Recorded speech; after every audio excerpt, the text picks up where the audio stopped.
uma revista política de atualidades. Esse número está dedicado aos 30 anos da LIC.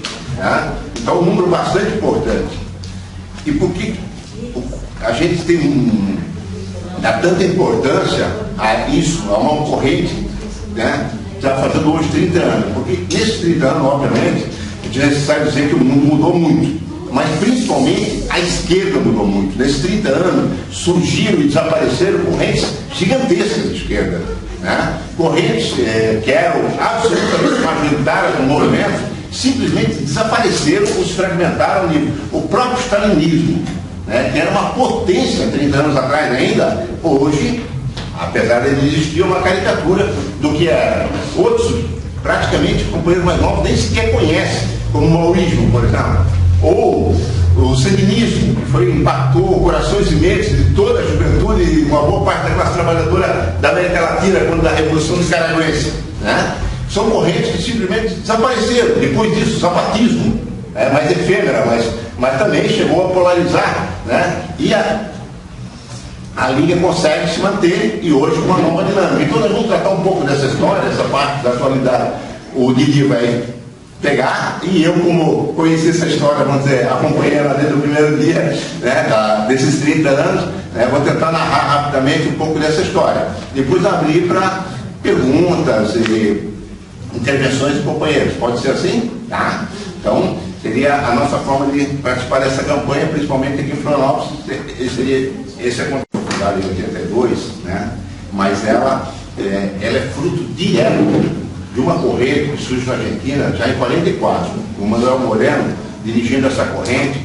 Era uma corrente de jovens companheiros que para se organizar, que pegam a situação do trotskismo numa situação totalmente caótica. O trotskismo está totalmente fragmentado. Termina a guerra, né, totalmente fragmentado. O que se deu foi ao contrário do que Trotsky havia previsto para a Quarta Internacional. A Quarta Internacional, Trotsky havia criado ela, né, num combate para manter a tradição internacional dos marxistas. O que quer dizer isso? Desde que o Marx e Engels começam, pela primeira vez, a analisar a história de uma forma científica, a desenvolver o materialismo histórico, a ver a necessidade do capitalismo ser superado, que essa superação do capitalismo, para ser progressiva para a humanidade, só tinha uma direção, que era o socialismo. Desde que elaboram todo esse conhecimento científico da sociedade humana, eles perceberam que necessariamente o socialismo teria que ser mundial, teria que ser uma conquista da humanidade. Assim como para a burguesia ela só era possível ter sua dominação com a criação de Estados nacionais, a burguesia teve que criar Estados nacionais, precisou dos Estados nacionais. Chegou aí a guerra civil violenta para manter Estados nacionais, como a americana, por exemplo, foi importantíssima. Gerou o país mais poderoso do mundo através de uma guerra civil. Era necessário para ela. O socialismo precisa não do Estado Nacional, ele parte do Estado Nacional. A burguesia partiu dos feudos, ele parte dos Estados Nacionais. A Revolução parte dos Estados Nacionais, mas tem que se concretizar a nível mundial, porque a economia já é mundializada e a classe operária é a única classe internacional, a única classe da essência internacional, ao contrário da burguesia, que essencialmente é uma classe nacional. Aí é uma contradição com a economia internacional, cada vez mais internacionalizada. É um dos grandes motivos das crises econômicas, a contradição entre a burguesia nacional e a economia internacional. Então o marxismo sempre se organizou, já desde o primeiro momento, sempre buscou a organização internacional. A primeira internacional, criada ainda por Marx e por Engels, foi extremamente efêmera, foi extremamente frágil, como era o movimento operário.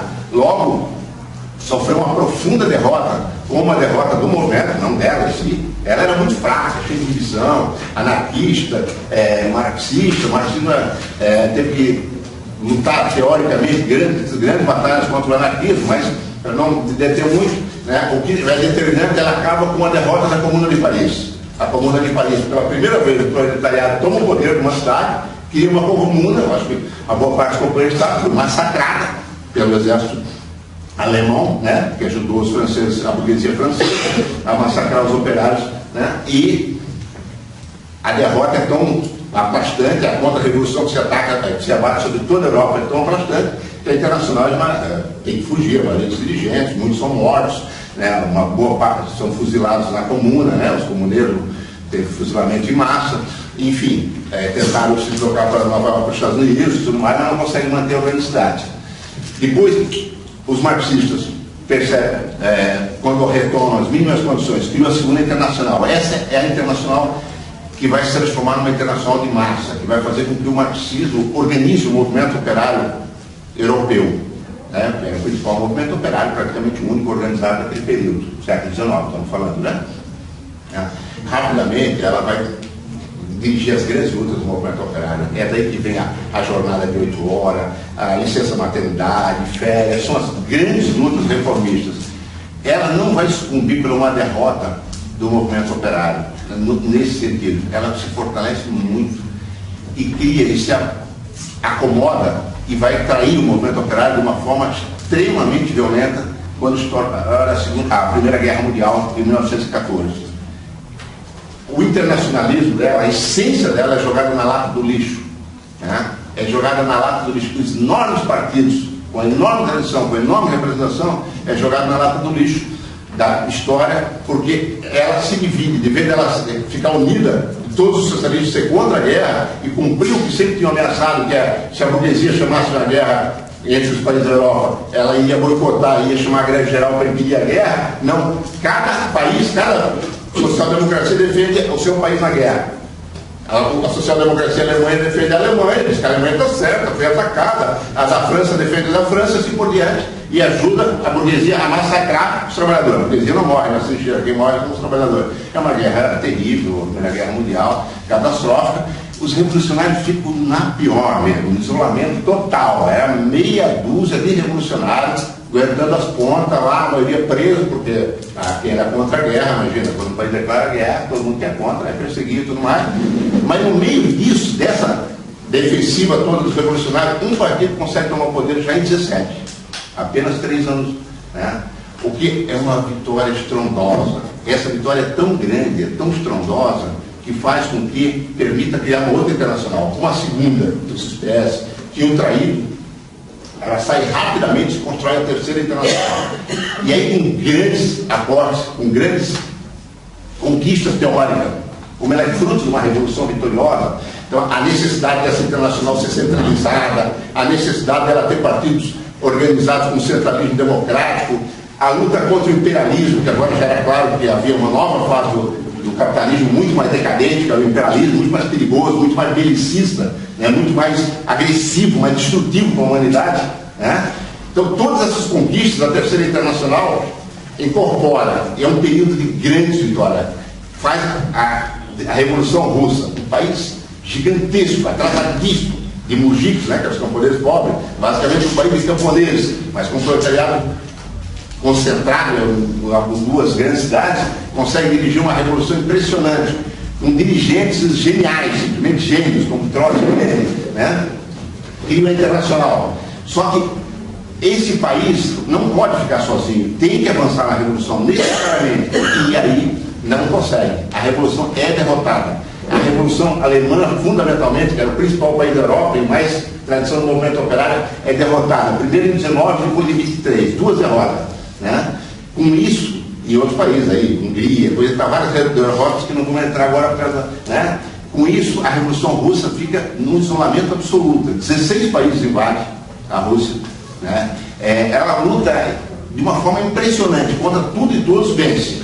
Mas vence numa situação de miserabilidade, de isolamento, que leva à degeneração interna, né, daquele regime. Né? Que leva ao setor burocrático se apoderar do poder e do setor revolucionário.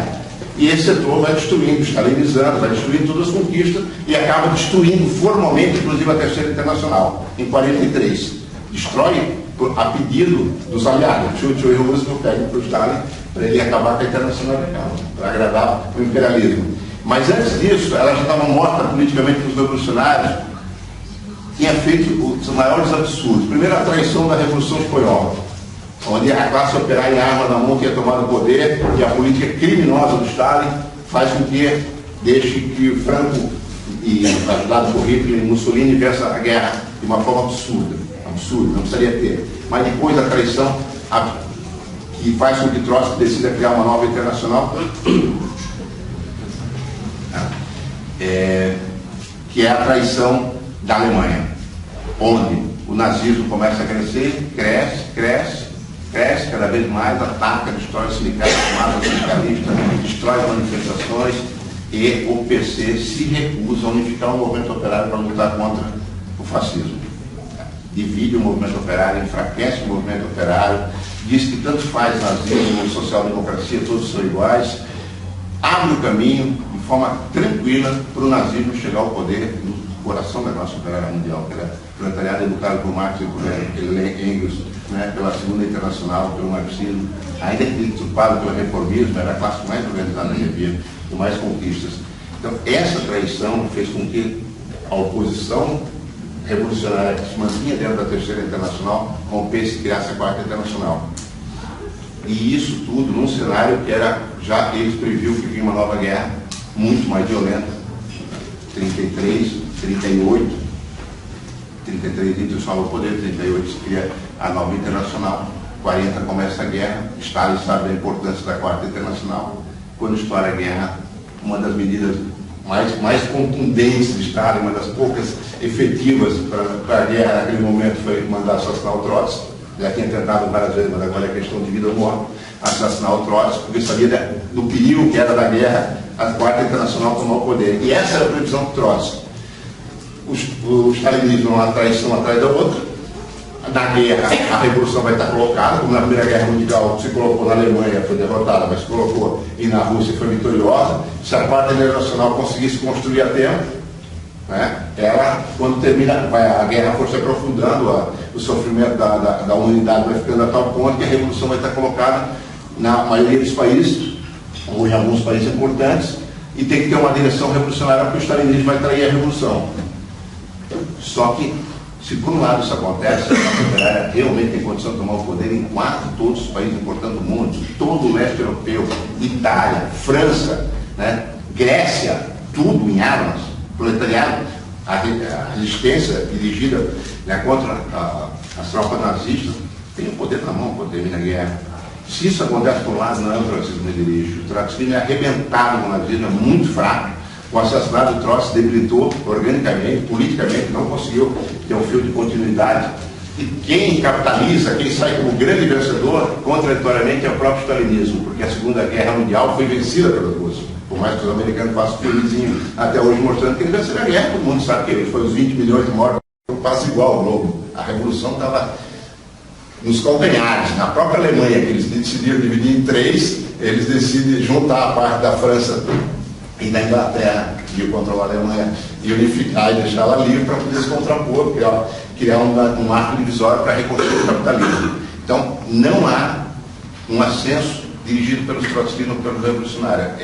Contraditoriamente, a situação de vários países expropriam o capitalismo, mas de uma forma burocrática, dirigido, imposto quase aquele modelo do exército vermelho dentro dos países. Polônia, Hungria, Tchecoslováquia, né? As revoluções que vão surgir depois são revoluções fruto ainda desse processo, como a chinesa e assim por diante.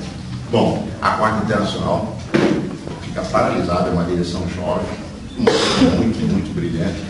Muitas vezes que eu falo que é uma direção jovem, o pessoal não tem muita dimensão, né? O que é? Quem dirigia a Quarta Internacional naquele momento é Pablo e Mandel. Eu não tenho certeza agora, mas eu acho que o Mandel tem 17 anos. Para a gente falar jovem mesmo. Tem são sobrados, sobreviventes do campo de concentração. O Mandel é um dos poucos sobreviventes, né, trotskistas do campo de concentração. Deve ter sido preso no finalzinho ali, é um dos poucos sobreviventes. Então eram jovens mesmo. Fizeram todas as porradas possíveis. A Quarta Internacional se dividiu em duas grandes alas. Não consegue se juntar. Tenta se juntar, mas não consegue se juntar. Uma ala totalmente oportunista, dirigida por esse tal de Mandel, muitos companheiros que conhecem, foi um economista famoso.